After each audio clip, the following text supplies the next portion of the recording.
नमस्कार दोस्तों, एक बार फिर से आपका स्वागत है आपके अपने YouTube channel JTS GS world में। आज की क्लास में मैं ऐसे व्यक्तित्व को लेके आया हूं जिसने जन्म तो लिया राजकुमार बनने के लिए, लेकिन इससे बड़ा कोई सन्यासी नहीं हुआ। जिसने ज्ञान प्राप्त करके उसका प्रसार किया तो भारत के अलावा कई देशों में प्रसार किया, अर्थात पूरे एशिया में इन्होंने प्रचार प्रसार किया, अपने ज्ञान को बताया और इसीलिए इनको द लाइट ऑफ एशिया अर्थात एशिया का ज्योति पुंज कहा जाता है। जी हां, आपको दिखाई दे रहा होगा मैं भगवान बुद्ध गौतम बुद्ध पे बात करने वाला हूं। आज की वीडियो में हम गौतम बुद्ध के बारे में जानेंगे कि किस प्रकार से इनकी जर्नी रही, किस प्रकार से इनका त्याग रहा। अरे भाई, त्याग ही तो बहुत बड़ी बात है। आज हम इनसे इंस्पायर होंगे। तो मैं बात मैं करूंगा आपके किसकी भाई 563 ईसा पूर्व का समय है। 563 ईसा पूर्व का जो समय है उसकी मैं आपसे बात करूंगा। 563 ईसा पूर्व में शुद्धोधन एक शाक गढ़ के मुखिया है और शुद्धोधन एक गढ़ के मुखिया अर्थात उस समय प्रधान होता था वह उस पूरे क्षेत्र का राजा हुआ करता था। शुद्धोधन के यहाँ पुत्र रत्न की प्राप्ति होती है 563 ईसा पूर्व में। कपिल वस्तु के लुम्बिनी नामक स्थान पर आपके जो है शुद्धोधन को एक पुत्र रत्न की प्राप्ति होती है और कहीं ना कहीं माया देवी के गर्भ से इनका जन्म होता है। और जैसे ही इस पुत्र की प्राप्ति होती है शुद्धोधन सभी विद्वानों को बुलाते हैं, मेरे पुत्र की कुंडली देखिए, हमारे घर में राजकुमार पैदा हुए हैं। अब कुंडली देखने के लिए सभी विद्वान ब्राह्मणों को बुलाया जाता है। जब आपके ब्राह्मणों और विद्वानों को बुलाया जाता है, कुंडली देखने को बोला जाता है, कहते हैं बताइए महाराज, भविष्य में मेरा लड़का मेरा पुत्र कहीं ना कहीं बहुत बड़ा चक्रवर्ती सम्राट बनेगा कि नहीं बनेगा। थोड़ी देर बाद पंडित जी जो है विद्वान लोग देखकर बताते हैं महाराज इसकी कुंडली बहुत ऊंची है और कहीं ना कहीं यह जो है आपका बहुत बड़ा विद्वान होगा और इसी के साथ साथ बनेगा तो चक्रवर्ती सम्राट बनेगा। अच्छा, चक्रवर्ती सम्राट बनेगा। शुद्धोधन ब्राह्मणों की बातों को सुनकर खुश हो जाते हैं, उछलने लगते हैं, भाई दान देना शुरू कर देते हैं। ब्राह्मण तक कहते हैं थोड़ा रुकिए महाराज, आप पूरी बात को तो सुन लीजिए। यदि ये बना तो चक्रवर्ती सम्राट बनेगा, यदि इसका ध्यान जो है सन्यास की ओर हो गया तो कहीं ना कहीं इससे बड़ा सन्यासी कोई नहीं होगा जो पूरी मोह माया को छोड़ के जा सकता है। शुद्धोधन के दिमाग में यह डर बैठ जाता है और कहीं ना कहीं माया देवी की 7वें दिन में मृत्यु हो जाती है। तो कहीं ना कहीं उस पुत्र की जो है माता का देहावसान उनके जन्म के 7 वर्ष बाद हो जाता है और कहीं ना कहीं उनका लालन पालन पोषण उनकी मौसी जो है प्रजापति गौतमी करती हैं और कहीं ना कहीं उनकी मौसी प्रजापति गौतमी जो है क्या है उनका पालन पोषण करती हैं। नामकरण होता है, ब्राह्मण लोग उनका नाम जो है सिद्धार्थ सुझाते हैं, अर्थात गौतम बुद्ध का बचपन का नाम यदि मैं बात करूं तो उनका बचपन का नाम सिद्धार्थ है। सभी लोगों को पता होगा। बात यह है कि शुद्धोधन के दिमाग में एक डर बैठा हुआ है कि ऐसा ना हो कि मेरा जो है पुत्र सन्यास की ओर गमन कर जाए, इतना बड़ा राजपाट है ये कौन संभालेगा। तो वह जो है उनको सांसारिक मोह माया में सांसारिक बंधनों में बांधने का प्रयास करते हैं। मात्र 16 वर्ष की आयु है सिद्धार्थ की और 16 वर्ष की आयु में उनका विवाह कर दिया जाता है। उनका विवाह कहीं ना कहीं यशोधरा नामक महिला से होता है। इसके बाद उनको एक पुत्र रत्न की प्राप्ति होती है जिसका नाम राहुल है।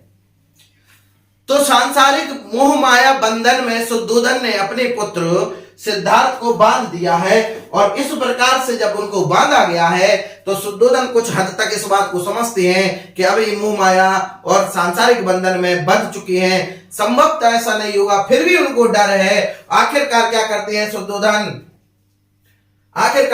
क्या करते हैं, उनके महल में रास रंग का सारा प्रोग्राम होगा लेकिन सन्यास टाइप का कोई भी व्यक्ति उनके महल की तरफ नहीं जाएगा। एक दिन की बात है, उनके जो है सलाहकार सारथी थे। भाई सारथी की मैं आपको बात बता दूं, उस समय सारथी का मतलब यह नहीं होता था कि भाई केवल रथ चालक है, वे आपके जीवन को सार्थक बनाने वाले व्यक्ति को हम सारथी कहते थे। जिस प्रकार से कृष्ण जी जो है आपके भगवान कृष्ण जो है अर्जुन के सारथी थे, वह उनका पूरा जीवन के लिए बताते थे, आपको क्या करना है, प्रत्येक सलाह वो सारथी से लेते थे। तो सारथी का मतलब केवल रथ चलाने वाला नहीं होता था, उस समय सारथी का मतलब क्या होता था, जो आपके पूरे जीवन भर साथ देगा और कहीं ना कहीं आपके जीवन को सार्थक बनाने के लिए आपकी हेल्प करेगा। उसी प्रकार से सिद्धार्थ के पास भी एक सारथी है जिसका नाम चन्ना या चाण है। चाण सिद्धार्थ के साथ हमेशा रहते हैं, पर्सनल गार्ड के तौर पर रहते हैं, पर्सनल सलाहकार के तौर पर रहते हैं। एक दिन की बात है, महल से जो है झांक रहे थे, इतना बड़ा उनको जो है अपना एरिया दिखाई दे रहा था, साम्राज्य दिखाई दे रहा था। उसमें उन्होंने अपने सारथी चाण से ये कहा कि भाई ये इतना बड़ा एरिया ये किसका है?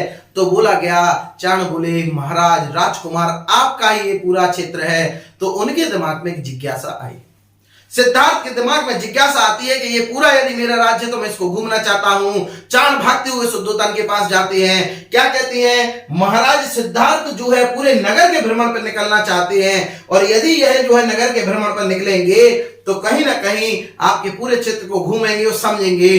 शुद्धोधन उसी समय एक बात कहते हैं कि आप जो है सिद्धार्थ को सिर्फ और सिर्फ एक दिन के लिए रोक दीजिए, उनसे कहिए राजकुमार की कल शाही सवारी निकलेगी, इससे पहले पूरे नगर में ढिंढोरा पिटवा दीजिए कि आप राजकुमार की सवारी आएगी। कोई भी व्यक्ति दुखी व्यथित समझ में नहीं आना चाहिए और साधु सन्यासी जितने हैं उनका किसी भी प्रकार से उस क्षेत्र में होना ही नहीं चाहिए।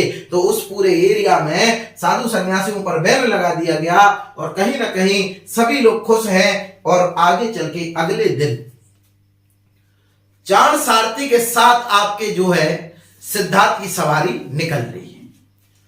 सिद्धार्थ जैसे ही वहां से निकलते हैं, पूरा माहौल अच्छा खासा है, सभी लोग खुश मिजाज दिखाई दे रहे हैं, फूलों की बरसात कर रहे हैं, राजकुमार की सवारी आ रही है और कहीं ना कहीं जितने भी साधु सन्यासी धार्मिक लोग हैं वो कहीं ना कहीं आपके उस एरिया में नहीं निकलेंगे जहां से उनकी सवारी निकलना है। क्यों? शुद्धोधन को इस बात का पूर्णतः डर है कि मेरा पुत्र सन्यासी ना बन जाए और आगे चल के, लेकिन नियति में जो लिखा है होगा वही। और आगे चल के क्या होता है, आगे एक बात करूं, जैसे ही वह भ्रमण पर निकलते हैं कुछ 4 दृश्य उन्होंने देखे हैं, उन 4 दृश्यों की मैं बात करूंगा, उन 4 दृश्यों की मैं आपके सामने बात करूंगा। जैसे ही सवारी आगे बढ़ती है, सबसे पहले उस पूरे माहौल में एक व्यक्ति ऐसा है जो थोड़ा पीड़ा से ग्रसित है और कहीं ना कहीं उसके बाल दाढ़ी सफेद है। सिद्धार्थ पहली बार देख रहा है, महलों में रह रहे थे, कभी नहीं देखा था ऐसा माहौल। पहली बार सिद्धार्थ चाण से प्रश्न करते हैं कि सारथी रथ को रोका जाए, रथ को रोका जाता है, पूछा जाता है ये बताइए ये व्यक्ति थोड़ा सा अजीब सा समझ में आ रहा है, बाल दाढ़ी इसके सफेद है और ये जो है कुछ अजीब एक्टिविटीज कर रहा है, ऐसा क्यों? तो उनके सारथी चाण बताते हैं कि महाराज यह जीवन की अंतिम अवस्था है, यह वृद्धावस्था है। अब सिद्धार्थ का अगला प्रश्न होता है, क्या यह अवस्था से मुझे भी गुजरना होगा? चाण कहते हैं हाँ महाराज, आपको भी इस व्यवस्था से गुजरना होगा। पहला दृश्य देख चुके हैं, वह एक बूढ़ा व्यक्ति को देख चुके हैं। रथ को आगे बढ़ाया जाता है, आगे बढ़ाने के बाद एक व्यक्ति इतना जो है कोढ़ जैसी पीड़ा से कुंठित होता है, इतना पीड़ित होता है, आंखों से आंसू निकल रहे हैं। रथ को फिर रुकवाया जाता है। सिद्धार्थ फिर से प्रश्न करते हैं कि ये बताइए सारथी, इसकी आंखों में से ये पानी निकल रहा है, ये क्या है? ये व्यक्ति कुछ अजीब सी एक्टिविटीज कर रहा है, ये क्या है? तो भाई चाण उनको बताते हैं कि महाराज यह रोग से ग्रसित है और कहीं ना कहीं इसके शरीर में पीड़ा हो रही है, जिसके कारण इसकी आंखों में से जो पानी निकल रहा है उसे आंसू कहा जाता है। इस प्रकार से सिद्धार्थ उस बात को स्वीकार करते हैं और कहते हैं चलिए रथ को आगे बढ़ाइए। तो इस प्रकार से उन्होंने जो है बीमार या पीड़ित व्यक्ति देखा है। आगे बढ़ाते बढ़ाते क्या होता है, एक जगह जब वो जाते हैं, एक पूरी रैली टाइप की चली आ रही है, भीड़ आ रही है। उस भीड़ में एक व्यक्ति को 4 व्यक्ति अपने अपने कंधों पे रख के उसको ले जा रहे हैं और सामने आवाज आ रही है, राम नाम सत्य है की आवाज आ रही है। कहीं ना कहीं फिर से रथ रुकवाया जाता है। सारथी से पूछा जाता है कि बताइए ये क्या है भाई? तो वो कहते हैं कि महाराज जीवन का अंतिम सत्य यदि कोई है तो यही है कि जो आया है वो जाएगा और जो आया है वो जाएगा, यही जीवन का अंतिम सत्य है। तो फिर सिद्धार्थ का ये प्रश्न होता है, क्या यह अवस्था हमारी भी होगी, अर्थात हमको भी जाना होगा? जी महाराज, ये जीवन का अटल सत्य है, जो भी जन्म लेगा उसको एक ना एक दिन मरना होगा। सिद्धार्थ के दिमाग में कुछ प्रश्न घूम रहे हैं और कहीं ना कहीं वो सोचने लगे हैं, थोड़ा और आगे जाते हैं। चूंकि उस नगर के कपिलवस्तु के, उस लुम्बिनी नगर के सभी साधु सन्यासियों को बैन कर रखा था, लेकिन वो रास्ता भी था और जब वो निकले तभी एक क्षेत्र से, उस रास्ते से कोई दूसरा सन्यासी निकल रहा था और कहीं ना कहीं भगवा आपके वस्त्र को देखकर आपके सिद्धार्थ का मन मोहित हो जाता है। चाण से पूछते हैं, महाराज ये बताइए सारथी कि क्या ये क्या है, इससे मैं पूर्णतः प्रभावित हो रहा हूं, इसके चेहरे पर अलग से एक तेज दिखाई दे रहा है, तो ये क्या है भाई? तब वो कहते हैं, महाराज यह वही व्यक्ति है जिसने जीवन के अंतिम सत्य को जान लिया, ये वही व्यक्ति है, इसी को हम सन्यासी कहते हैं, जिसने ये जान लिया कि जीवन का अंतिम सत्य ये है, कोई भी चीज हमारे जीवन में नहीं रहना है, सारी चीजें क्षण नश्वर हैं, ये वही व्यक्ति है, अर्थात इसको कभी कोई पीड़ा दुख का अनुभव नहीं होगा। तो कहीं ना कहीं सिद्धार्थ कहते हैं, सारथी रथ को रोक दिया जाए, मेरी यात्रा पूरी हो गई है, रथ को वापस महल में ले जाया जाए।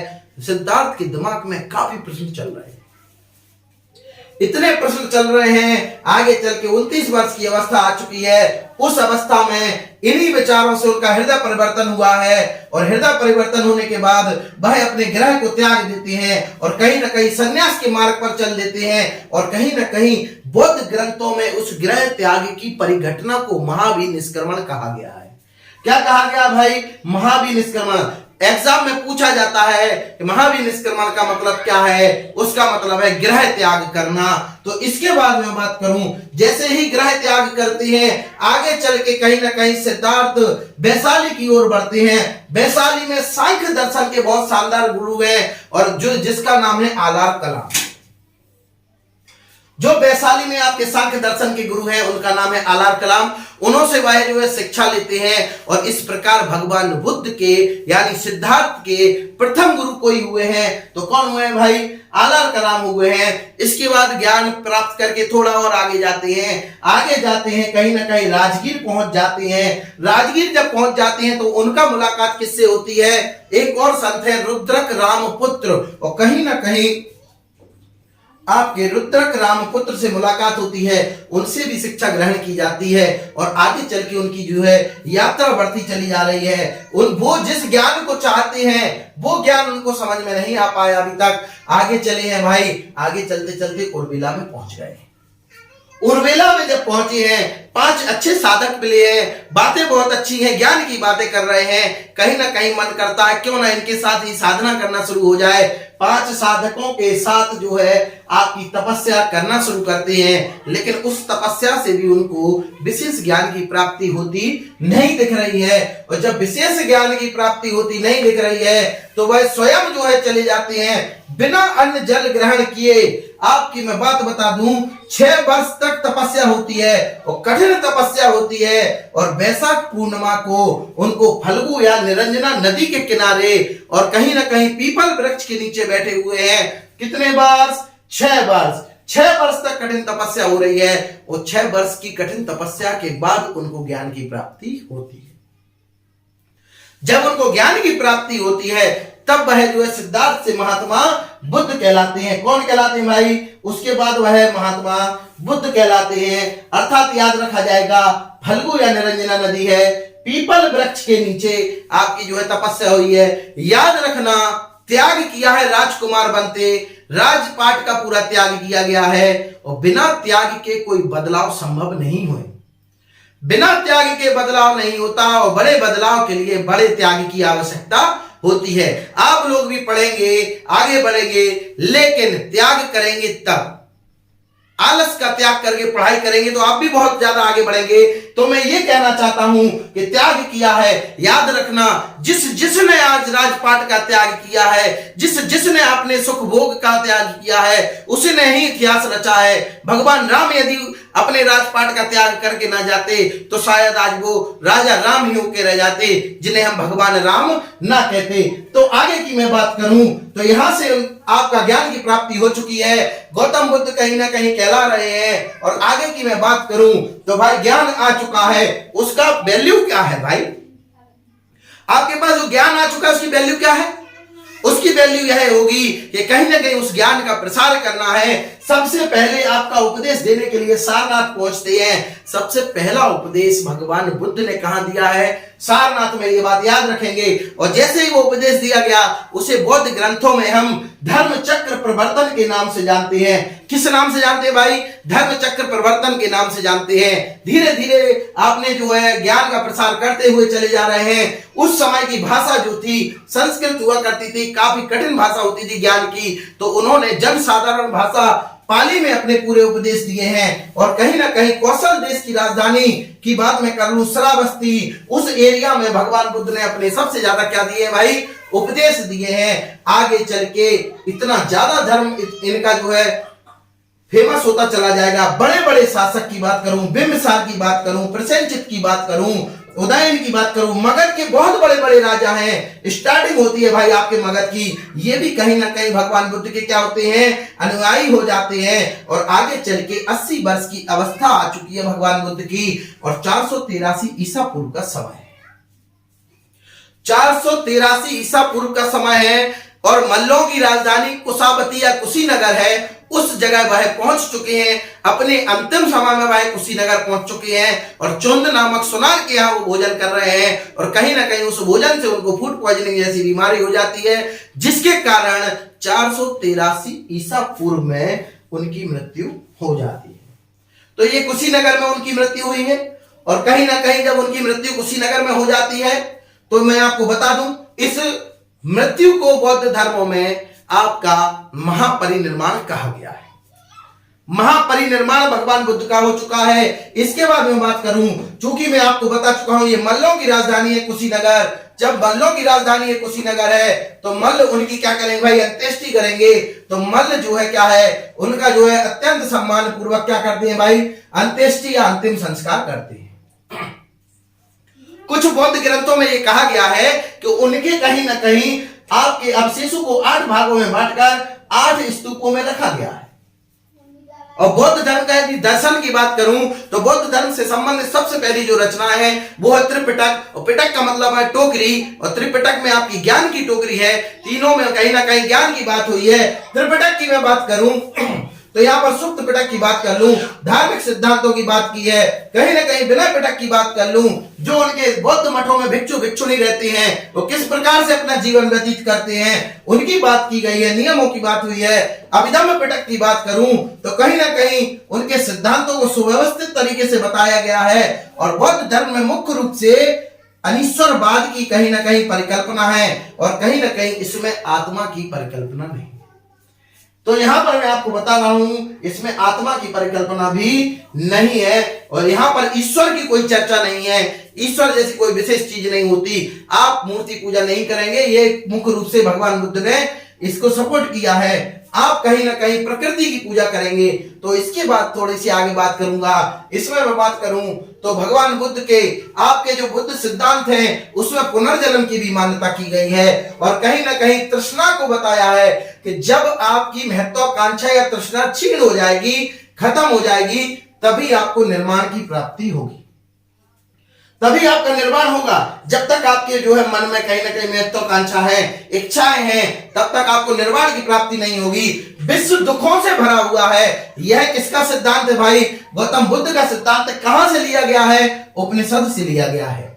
इसके बाद बुद्ध के अनुयायी होते हैं जो कहीं ना कहीं बुद्ध को जब उनकी महापरिनिर्वाण हो चुका है, उनकी मृत्यु हो चुकी है, उसके बाद उस धर्म को आगे बढ़ाएंगे। उनको हमने 2 भागों में बांटा गया है। एक भिक्षुक होंगे, एक उपासक होंगे। भिक्षुक की बात करूं, वे लोग होंगे जो कहीं ना कहीं अपने सारा जो है सांसारिक मोह माया छोड़कर बुद्ध धर्म की ओर आगे आ जाएंगे, कहीं ना कहीं प्रचार प्रसार करेंगे, संन्यास ग्रहण करके उन्हें हम भिक्षुक कहेंगे। और उपासक की यदि मैं बात करूं तो उपासक उनको कहेंगे जो गृहस्थ जीवन अपनाते हुए कहीं ना कहीं भगवान बुद्ध के जो है धर्म को अपनाएंगे और उसका प्रचार प्रसार करेंगे। बुद्ध धर्म में आपके 3 रत्नों की बात होती है, बुद्ध, धम्म और संघ।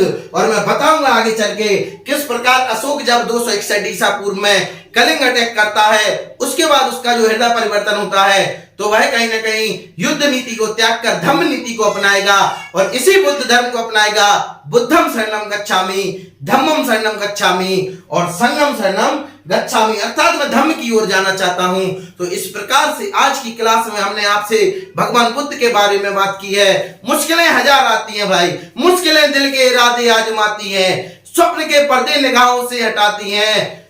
बैठ मत थक कर ओ मुसाफिर, ठोकरें इंसान को चलना सिखाती हैं। इसी के साथ मैं अपनी वाणी को विराम देना चाहूंगा। नेक्स्ट क्लास में हम भगवान बुद्ध के आगे की चर्चा करेंगे। धन्यवाद।